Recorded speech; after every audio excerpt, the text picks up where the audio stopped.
नमस्कार, मेरा नाम प्राध्यापक PS कांबळे, असिस्टेंट प्रोफेसर दूर शिक्षा केंद्र शिवाजी विश्वविद्यालय कोल्हापुर। आज हम BA भाग 2 ऐच्छिक हिंदी सत्र 4 प्रश्न पत्र 6 में से कितने प्रश्न करूं खंड काव्य जो है, इस खंड काव्य के जो इसमें चित्रित जो समस्या है, समस्या पर हम पिछले वीडियो से चर्चा कर रहे हैं। आज के वीडियो में हम जो अन्य समस्या है उस पर चर्चा करेंगे। कितने प्रश्न करूं खंड काव्य की समस्या है। पिछले वीडियो में हमने देखा कि कौन कौन सी समस्या है। तो पहली समस्या है विवाह की समस्या, दूसरी समस्या है वनवास की समस्या, तीसरी समस्या है अपहरण की समस्या, चौथी है स्त्री देह की रक्षा की समस्या, पांचवी है अग्नि परीक्षा की समस्या। आज के इस वीडियो में हम आगे की जो अन्य समस्या है उस पर विस्तार से चर्चा करेंगे। 6 नंबर की समस्या है संदेह की समस्या। उपरोक्त बिंदु में स्त्री की परीक्षा लेने की पुरुष वर्ग की प्रवृत्ति की ओर संकेत क्या है। पुरुष जो है पुरुषसत्ताक पद्धति में इस भारतीय की स्त्रियों पर हमेशा ही संशय की नजर से देखा जाता है। स्त्री की परीक्षा इसलिए ली जाती है कि उस पर उसकी शुद्धता और पवित्रता को लेकर संदेह किया जाता है। संदेह केवल स्त्रियों पर ही लिया जाता है, पुरुषों पर नहीं। अर्थात स्त्री के प्रति होने वाले अन्याय अत्याचार की प्रमुख जड़ संदेह की समस्या है, ऐसा माना गया है। संदेह सिर्फ स्त्रियों पर किया जाता है, पुरुषों पर नहीं। संदेह ही स्त्रियों की सब समस्या की जड़ है, ऐसी कवित्री ममता कालिया कहती है। इस जो खंड काव्य है, खंड काव्य में सीता प्रश्न करती है कि वनवास तो मुझे भी हुआ था, राम को भी हुआ था, पर मुझ पर ही संदेह क्यों। ये भारतीय परंपरा है कि पुरुष प्रधान संस्कृति का यह प्रतीक है कि स्त्रियों पर ही संदेह किया जाता है। 7 नंबर की समस्या है निर्वासन की समस्या। निर्वासन का अर्थ है दूर रखना। निर्वासन का अर्थ है दूर रखना। सीता शुद्ध होकर भी राम ने उसे अपनों से दूर रखा। सीता वाल्मीकि के आश्रम में रहने लगी। वहां उसने लव कुश जैसे मनस्वी बालकों को जन्म दिया। ये दोनों बालक होनहार थे। सीता और उन बालकों पर क्या गुजरी होगी जबकि सीता अयोध्या की रानी और लव कुश अयोध्या के वारसदार थे।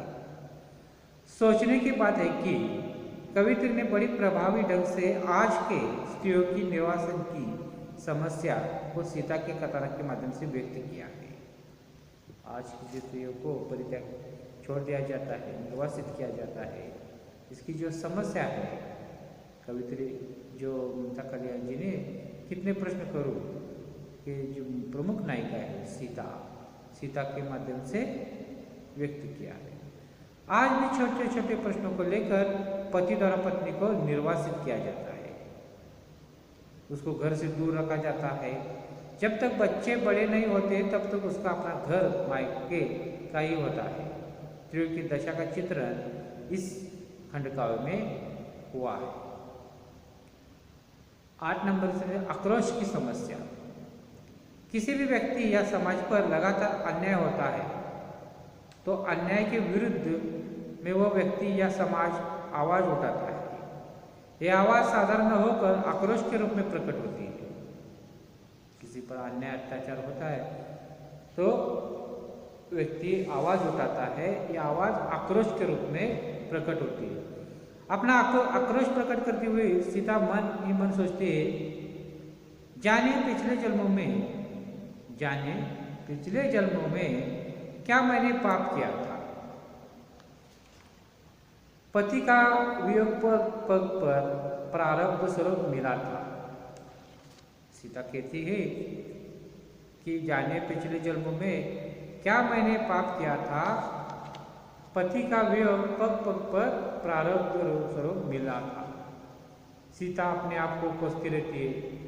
जब लव और कुश को पता चलता है कि जिस अयोध्या के राम का हम जाप करते हैं वही उनके पिता है। तब लव का आक्रोश प्रकट होता है।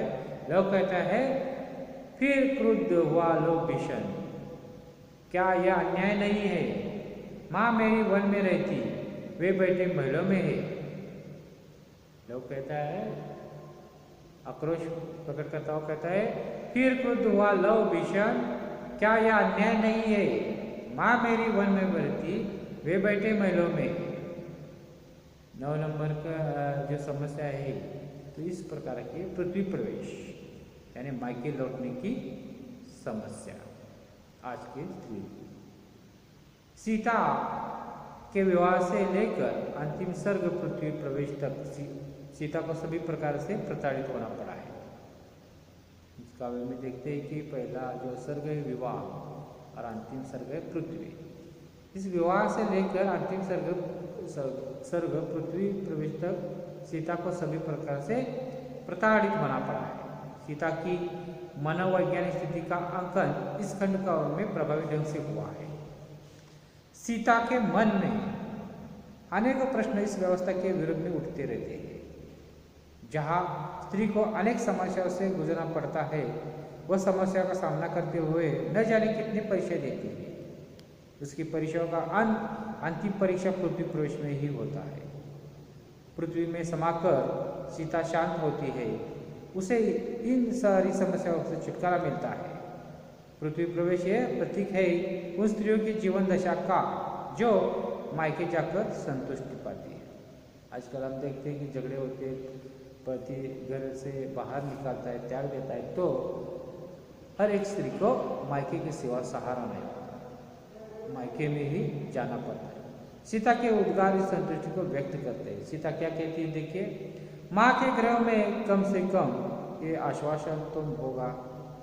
माँ के घर में, माँ के गृह में कम से कम यह आश्वासन तो होगा, सम्मानित रह पाऊंगी, संशय का दंश न होगा। माँ के गृह में कम से कम ये आश्वासन तो होगा, सम्मानित रह पाओगे, संशय का दंश न होगा। और 10 नंबर की जो समस्या है स्त्री जीवन के प्रश्नों की समस्या क्या है, प्रश्न कैसे है, देखिए। कितने प्रश्न करूं खंड का स्त्री जीवन की अस्मिता का दर्शन कराता है। रामायण की कथा को निर्मित मात्र है, कवि की कला अद्भुत होती है। इस कला का मूल मंतव्य समसामयिक होता है। इस कला का मूल मंतव्य समसामयिक होता है। कथानक चाहे इतिहास या पुराण से क्यों न ग्रहण किया गया हो, पर इसका उद्देश्य समाज सापेक्ष है। राम ने नैतिकता के प्रश्न को आधार बनाकर सब समाज का हित किया, पर हित भी किया और स्वहित भी, परंतु इस प्रक्रिया में स्त्री की ओर उसे कभी कहीं भी सोचा नहीं गया। रामायण में राम ने क्या किया, देखिए, राम ने नैतिकता के प्रश्न को आधार बनाकर सब समाज का हित किया, पर हित भी किया, स्वहित भी किया, परंतु इस प्रक्रिया में स्त्री की ओर से कभी नहीं सोचा। स्त्री जीवन से संबंधित न जाने कितने प्रश्न अनुत्तीर्ण ही रह जाते हैं।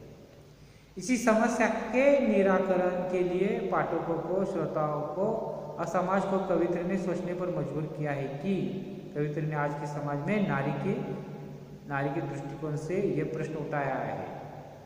इस प्रश्न का उत्तर तभी संभव होगा जब स्त्री की ओर से पुरुष के साथ बराबरी के सवाल उठाए जाए और इन्हें हल किया जाए।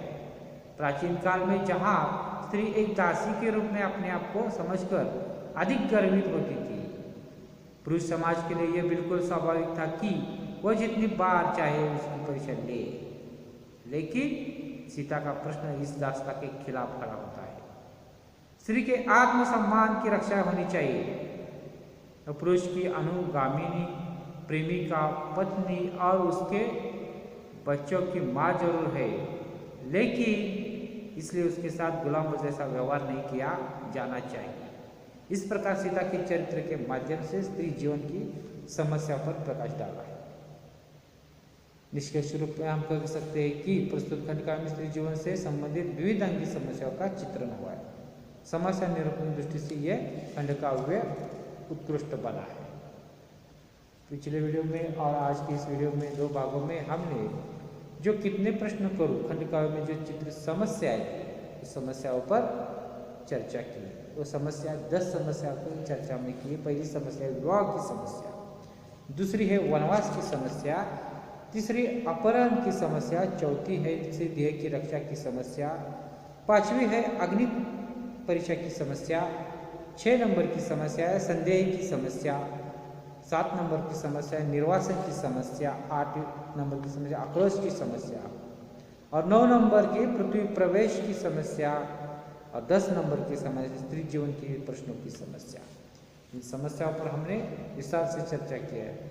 ये 2 वीडियो आप ध्यान से देखेंगे, सुनेंगे तो आप इस प्रश्न के अच्छी तरह से समझ सकेंगे और इस प्रश्न का अच्छी तरह से हल कर सकेंगे। तो इसके साथ धन्यवाद।